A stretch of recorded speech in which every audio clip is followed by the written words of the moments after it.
ज्या ज्यावेळेस संधी मिळेल त्यावेळेस सगळ्यांना बोलत होतो. म्हणजे मीडियासह सगळ्यांना म्हणायचं, अरे तुम्ही तरी दाखवू नका आता, असं म्हणण्याची वेळ येत होती.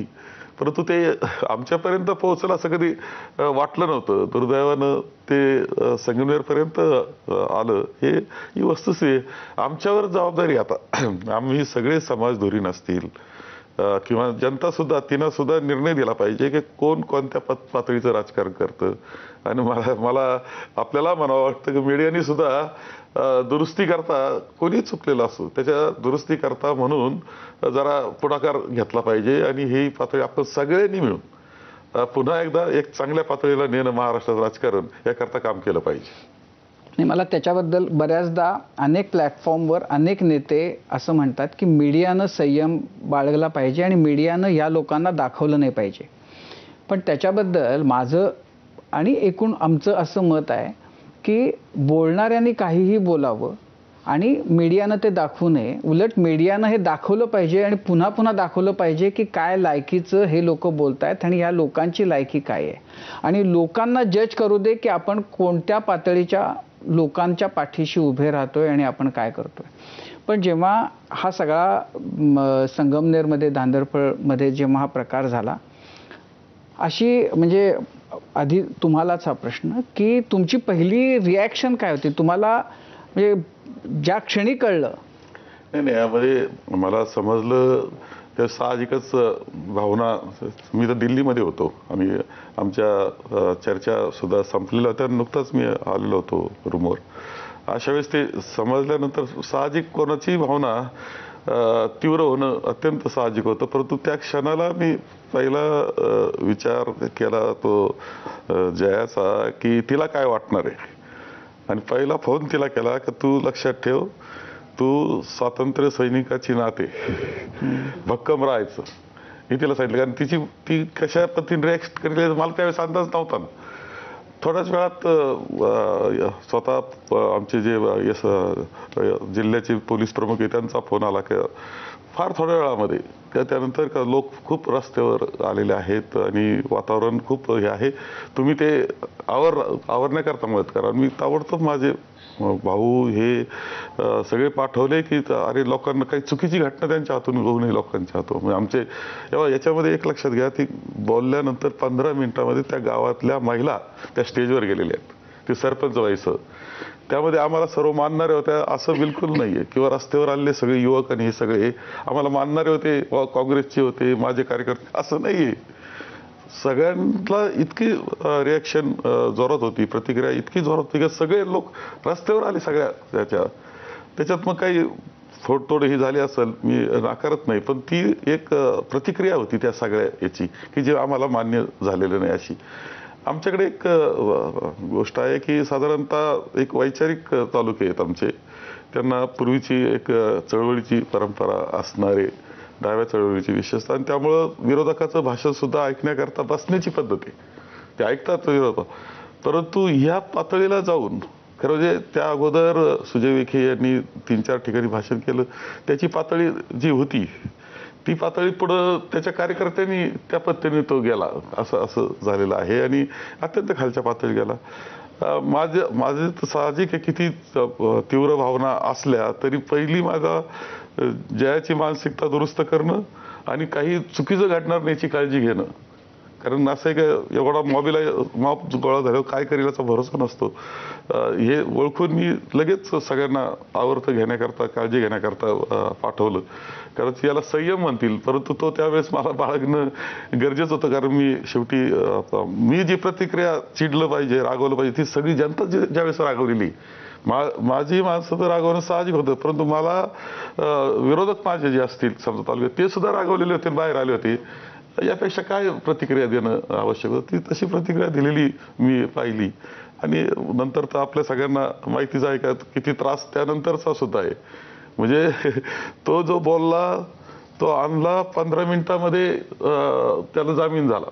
15 मिनिटामध्ये मुंबईच्या हायकोर्टाच्या आणि औरंगाबाद हायकोर्टाचे वकील काही रूममध्ये येऊन बसले होते व त्याला जामीन करण्याकरता. म्हणजे तिथले वकील कोणी पुढे यायला त्यांना तिथून वकील आणून ठेवले होते.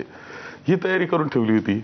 आणि ज्यांनी प्रतिक्रिया दिली त्यांच्यावर 307 चे गुन्हे म्हणजे जीवे मारण्याचा प्रयत्नाचे गुन्हे दाखल झाले आणि त्यांना म्हणजे इतका त्रास सगळा झाला, काही अटक झाली, त्या जेलमध्ये टाकले, कोठ्यांमध्ये टाकले. ठीक आहे, आता ते त्रास काढण्याकरता आमचे लोक तयारच होते. परंतु पहा कशी परिस्थिती की जो बोलला त्याला सहज जामीन होतो. त्याच्याकरता औरंगाबाद आणि मुंबईहून वकील येऊन बसतात सल्ला द्यायला. आणि ज्यांनी प्रतिक्रिया दिली त्या युवकांना 307चे गुन्हे त्यांच्यावर दाखल होतात, त्यांना कोठीमध्ये टाकलं जातं. दुर्दैवानं घडतंय, हे काही नाकारता येणार नाही. जया, तुम्ही म्हणजे डॉक्टर, कॅन्सर तज्ज्ञ, ऑन्कॉलॉजिस्ट आणि या सगळ्या म्हणजे कुटुंबामध्ये जरी राजकारण असलं तरी याच्यापासून लांब मुंबईमध्ये राहून शिकलेल्या अशा भाषणं तर या इलेक्शनमध्ये तुम्ही करता आहात. पण म्हणजे ते बाप वगैरे असं ते सुरू होतं, तर त्याचं हे जेव्हा अशा पद्धतीनं जेव्हा उत्तर आलं तेव्हा पहिला विचार मनात काय आला? तर त्या दिवशी जेव्हा हे सगळं घडलं, धांदरफळची सभा, तेव्हा मी मालदाड म्हणून आमचं गाव आहे तिथे सभा घेत होती आणि मला भाषणाला जायचं पुढे. आणि फोन माझ्याजवळ मी कधी ठेवत नव्हते, पण त्या दिवशी ठेवलेला होता आणि मेसेजेस पडायला लागले की ताईंविषयी अतिशय खराब बोलण्यात आलेलं आहे, आपण निषेध केला पाहिजे. असं सगळं म्हटलं काय झालं आता माहीत नाही, पण काहीतरी झालेलं दिसतंय. पण माझी एक तर मनाची थोडी तयारी होतीच, कारण साहेबांना वेळ नसताना मी ग्राउंडवरती होते, त्यांचा प्रचार करत होते. त्यामुळे टार्गेट कुठे ना कुठे मी होत होती. म्हणजे मी माझ्या वडिलांच्या प्रचारासाठी ग्राउंडवरती उतरलेली होती आणि टार्गेट मला केलं जात होतं. हे प्रत्येक सभेमध्ये ते होत होतं तेव्हा. आणि साहेबांनी सुद्धा मला 2.5 वर्षापूर्वी जेव्हा मी संगमनेरला शिफ्ट झाले तेव्हा मला काही लेसन्स त्यांनी सांगितले होते. तर पहिली गोष्ट त्यांनी सांगितली होती की जेव्हा मुलगी राजकारणात येते किंवा कोणती महिला राजकारणामध्ये येते आणि ती चांगलं काहीतरी करते असं जेव्हा लोकांना दिसायला लागतं, तर तिचे पाय ओढण्याचा प्रयत्न कुठे ना कुठे होत असतो. आणि त्यातल्या त्यात पहिलं गोष्ट काही करत असतील तर ते कॅरेक्टर असॅसिनेशन आहे. त्याच्यामुळे असं होईल, पण काही घाबरायचं नाही असं त्यांनी मला 2.5 वर्षापूर्वीच सांगितलं होतं. म्हणजे कुठे ना कुठे त्यांनी मला त्या गोष्टीसाठी तयार केलेलं होतं. पण जेव्हा ही गोष्ट झाली त्यानंतर मी भाषणही माझं कंप्लीट केलं आणि मग नंतर मला लक्षात आलं की नेमकं काय काय बोललेलं आहे. कुठे ना कुठे थोडं वाईट वाटलं, पण खचण्यासारखं म्हणजे मी खचण्यासारखं मला असं वाटलं नाही की मी कुठं खचून जावं किंवा डोळ्यात पाणी पण यावं, कारण जो बोललाय तो खराब आहे. ज्यांच्या सभेमध्ये झालंय ते लोक तसे आहेत. त्यात आपण स्वतःवर घेणं हे बरोबर नाही. आणि साहेबांनी मला तिथलं तिथे आठवण पण करून दिली होती की मी स्वातंत्र्य सैनिकाची नात आहे आणि साहेबांची मुलगी. त्याच्यामुळे संयम आणि लढा ह्या दोन्ही गोष्टी ज्या आहेत त्या. असं नाही वाटलं की कशाला कुठून आलो आणि कशासाठी हे सगळं करतोय? आपलं चांगलं इतकं उत्तम आयुष्य, करिअर सगळं म्हणजे उत्तम लौकिक नाव लौकिक मिळवण्याची संधी आहे. नाही असं बिलकुल नाही वाटलं. कारण जर मी तिथे असा विचार करायला लागली तर पुढे येणाऱ्या ज्या मुली आहेत, म्हणजे पुढे भविष्यामध्ये ज्या मुलींना पॉलिटिक्समध्ये यायचंय त्यांच्यासाठी मला एक्झाम्पल हे चुकीच्या ह्याच्याने सेट नाही करायचंय, चांगलं एक्झाम्पल सेट करायचं की जरी असं झालं तरी आपण लढायला तयार पाहिजे. आपल्याला माहित आहे आपण कसं आहोत. त्यामुळे मला बिलकुल 1% सुद्धा असं वाटलं नाही की मी का ह्या फील्डमध्ये आहे म्हणून. त्या सगळ्या काळामधला सगळ्यात चॅलेंजिंग भाग कुठला होता? काय सगळ्यात पहिलं चॅलेंज काय वाटत होतं त्यावेळेला? तसं चॅलेंज मला एक म्हणजे वाईट ह्या गोष्टीचं वाटलं होतं की मी तिथे जेव्हा पोलीस स्टेशनला बसलेली होती तिथे केस घेण्यात ते फार टाळाटाळ करत होते. फार म्हणजे प्रशासनाचं त्यांच्यामध्ये खुसूरपुसूर चालली होती, काहीतरी फोन कॉल्स चालू होते, ह्या सगळ्या गोष्टी चालू होत्या. तो पार्ट मला असं वाटलं की चॅलेंजिंगपेक्षा की कुठेतरी चुकीच्या डिरेक्शनने जातोय. म्हणजे मी जेव्हा तिथे केस दाखल करायला बसलेली आहे, तिथे ज्या धांदरफळच्या ज्या सरपंच ज्यांच्यावरती ज्या स्टेजवरती गेल्या होत्या आणि त्यांना स्टेजवरनं लोटण्यात आलं बाहेर, तर त्या तिथे केस दाखल करायला बसलेल्या आहेत आणि त्या केसेस घेत नाहीयेत. सकाळपर्यंत म्हणजे 8-9 तास आम्ही पोलीस स्टेशनला रात्रीचं थंडीमध्ये तिथे बसलेलो आहोत आणि आमचं केस घेतली नाही जाते. ही कुठे ना कुठे थोडंसं असं वाटून गेलं की प्रशासन एक अशी फील्ड आहे की ज्यांनी कोणाच्या दबावाखाली नाही आलं पाहिजे. मग ते का असं करतायत, तो थोडासा पार्ट होता. आणि नंतरचं सर्वांना माहीतच आहे म्हणजे की जसं माझ्यावरतीच केस दाखल करण्यात आली आणि ह्या सगळ्या गोष्टी, पण त्यात मला खूप चॅलेंजिंग नाही वाटलं.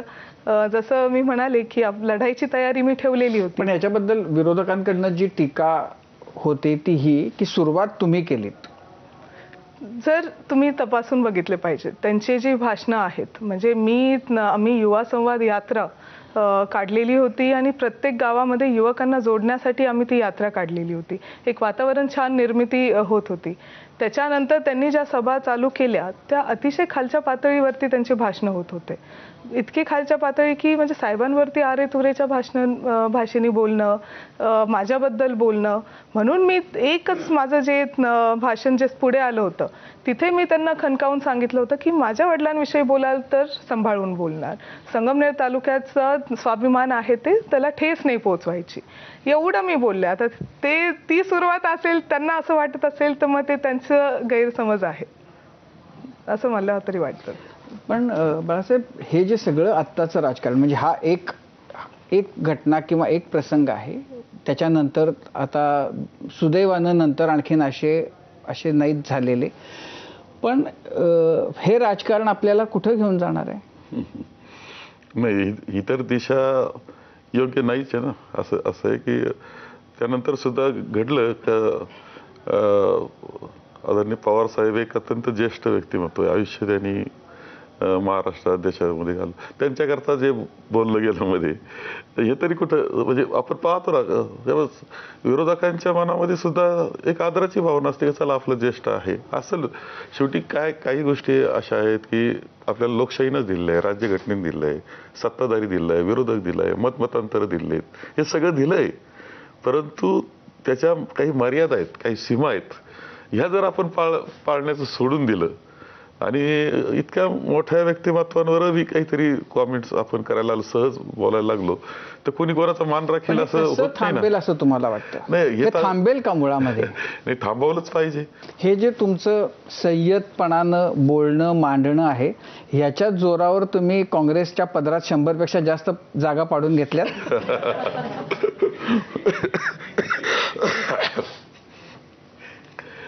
खरं आहे का ते जागा वाटप फार कठीण विषय असतो आणि खरं म्हणजे कोणाला किती जागा हा विचार आम्ही काय म्हणजे ठरताना प्रेस कॉन्फरन्स तुम्ही घेता, 85 सांगता, गोड गोड बोलत राहता आणि नंतर त्यांच्या तेवढ्याच राहतात आणि तुमच्या 100च्या पलीकडे जातात.